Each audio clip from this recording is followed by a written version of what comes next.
Shalom kasih Kristus, salam waktunya mengalami terobosan. Hari yang berbahagia ini senang rasanya saya dapat menyapa kembali para pendengar renungan melekat dalam Tuhan. Kekasih Kristus, selagi kita masih diberi kesempatan, mari gunakan waktu sebaik mungkin agar firman yang kita terima dapat membawa iman kita semakin kokoh dalam Tuhan.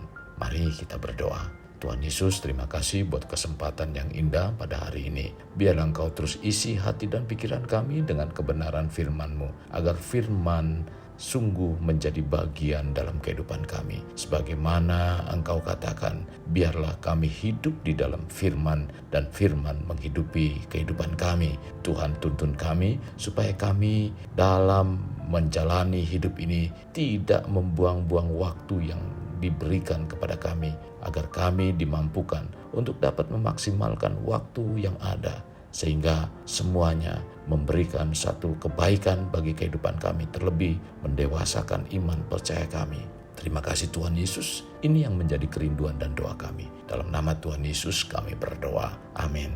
Melekat dalam Tuhan bertema tidak membuang waktu. Firman Tuhan terdapat dalam kitab Kolose 4 ayat 5, demikian firman-Nya, hiduplah dengan penuh hikmat terhadap orang-orang luar. Pergunakanlah waktu yang ada. Kekasih Kristus, apakah kita menyadari atau tidak bahwa waktu adalah paling berharga dalam hidup kita? Karena waktu itu tidak akan dapat terulang apabila sudah berlalu. Dalam hidup ini kita dapat membuat lebih banyak harta kekayaan, tetapi tidak dapat membuat lebih banyak waktu menjadi 36 jam atau 42 jam dalam satu hari. Maka Alkitab mengajarkan kepada kita agar kita dapat hidup dengan bijak dan penuh hikmat untuk mempergunakan waktu. Dalam Efesus 5 ayat 16, dan pergunakanlah waktu yang ada, karena hari-hari ini adalah jahat. Dalam Kolose 4 ayat 5 mengatakan, hiduplah dengan penuh hikmat terhadap orang-orang luar. Pergunakanlah waktu yang ada. Jadi kita diminta untuk hidup tidak sembarangan, melainkan terarah, teratur, dan menghargai setiap peristiwa yang terjadi dalam kehidupan kita. Tuhan telah menciptakan kita melalui Bapa dan Ibu kita. Sesungguhnya setiap kita telah diberikan kemampuan atau potensi yang luar biasa, dan kemampuan itu menunggu untuk ditumbuhkan oleh kita. Kekasih, kemampuan itu ada di dalam diri kita. Mari jangan membuang waktu seenaknya, tetapi buatlah suatu perencanaan yang baik dalam setiap waktunya agar tidak terbuang sia-sia. Banyak kali orang membuang-buang waktu karena yang ada di dalam benak pikirannya adalah masih ada hari esok. Hendaknya kita jangan berpikir demikian, tetapi sebaliknya, yaitu bagaimana jika kita tidak dapat melihat hari esok? Apabila kita mempunyai pikiran seperti ini, seharusnya kita akan berusaha sebaik mungkin dan menggunakan waktu dengan bijak dan berarti. Karena selagi masih ada waktu dan kesempatan, bukannya pasrah tidak mau melakukan apa-apa.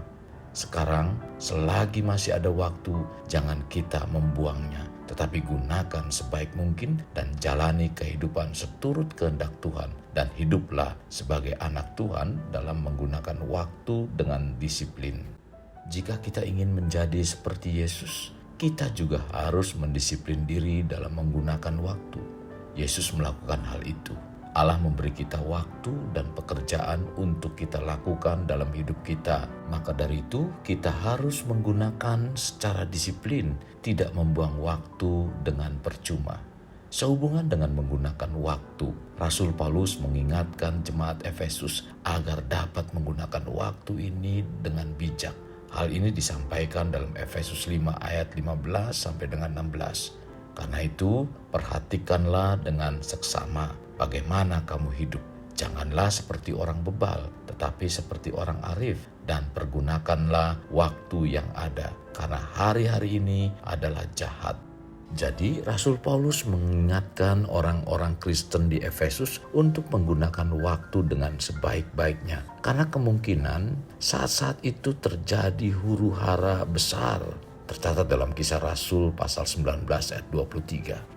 Walaupun pada zaman ini kita tidak menghadapi masa aniaya seperti yang dihadapi jemaat mula-mula, sesungguhnya kehidupan dunia ini sangat menghimpit sekali hidup rohani kita.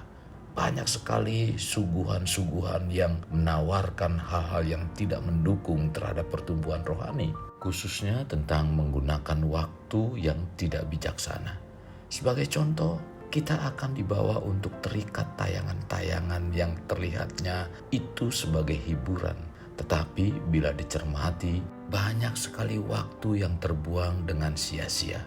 Pikiran kita diisi dengan tayangan perceraian, perselingkuhan, mabuk-mabukan, frustasi, dan banyak lagi yang disuguhkan melalui tayangan-tayangan drama. Inilah pencuri-pencuri waktu. Mereka adalah kaki tangan dunia, kedagingan, dan iblis. Mereka bersaksi dalam berbagai bentuk, mulai dari teknologi canggih melalui sinetron atau drama, sampai dengan hal yang sederhana seperti bergosip atau melamun. Jalan pikiran kita yang sudah tercemar sifat dosa yang sesungguhnya mengarahkan kita pada hal-hal yang jahat. Bukankah kita diminta untuk menjadi serupa dengan Kristus Yesus? Penting untuk diingat oleh kita agar kita tidak membuang waktu, karena setiap kita akan diminta pertanggungjawaban oleh Allah. Dalam Roma 14 ayat 12, demikianlah setiap orang di antara kita akan memberikan pertanggungan jawab terhadap dirinya sendiri kepada Allah. Kekasih, yang dimaksud oleh Paulus setiap orang berarti yang percaya kepada Yesus Kristus maupun yang tidak akan diminta pertanggungjawaban dalam hidupnya. Walau kita sebagai orang Kristen sudah diselamatkan oleh kasih karunia, bukan berarti kita tidak diminta pertanggungjawaban atas penggunaan waktu. Tetapi ternyata upah yang akan kita terima nanti bergantung pada bagaimana kita menggunakan waktu di bumi, dan itu Tuhan akan meminta pertanggungjawaban dari kita. Dalam kitab Ibrani menegur umat Tuhan karena diukur secara waktu tidak sesuai. Ibrani 5 ayat 12. Sebab sekalipun kamu ditinjau dari sudut waktu, sudah seharusnya menjadi pengajar. Kamu masih perlu lagi diajar asas-asas pokok dari pernyataan Tuhan, dan kamu masih memerlukan susu, bukan makanan keras. Ayat ini menegur orang-orang Kristen Yahudi yang gagal menggunakan waktu guna mencapai kedewasaan rohani, kehidupan rohani yang matang. Kita harus bertanggung jawab kepada Tuhan atas setiap kata yang kita ucapkan. Tentu kita harus bertanggung jawab atas setiap waktu yang kita gunakan. Jadi penting sekali dalam menyikapi percepatan waktu. Maka untuk menyikapinya, kita harus berlaku bijaksana. Juga harus dapat mengevaluasi penggunaan waktu, sehingga kita tidak membuang waktu, melainkan mulai berusaha menggunakannya dengan sebaik-baiknya. Kekasih Kristus, mari kita alami terobosan hidup. Untuk mengalaminya, mulailah dengan mengenal prinsip-prinsip kerajaan Allah serta menjadi warga kerajaan. Kita berdoa. Tuhan Yesus, terima kasih buat pencerahan firman Tuhan yang disampaikan pada hari ini. Sungguh sangat memberkati kehidupan kami, di mana firman-Mu mengajarkan supaya kami tidak membuang waktu Tuhan yang Tuhan berikan dalam kehidupan kami. Kami mampu menggunakannya sebaik mungkin, memanfaatkannya sebaik mungkin. Biarlah Tuhan, kami berusaha untuk mengevaluasi diri. Kami berusaha untuk terus menjaga waktu-waktu yang ada kami bisa pergunakan sebaik mungkin.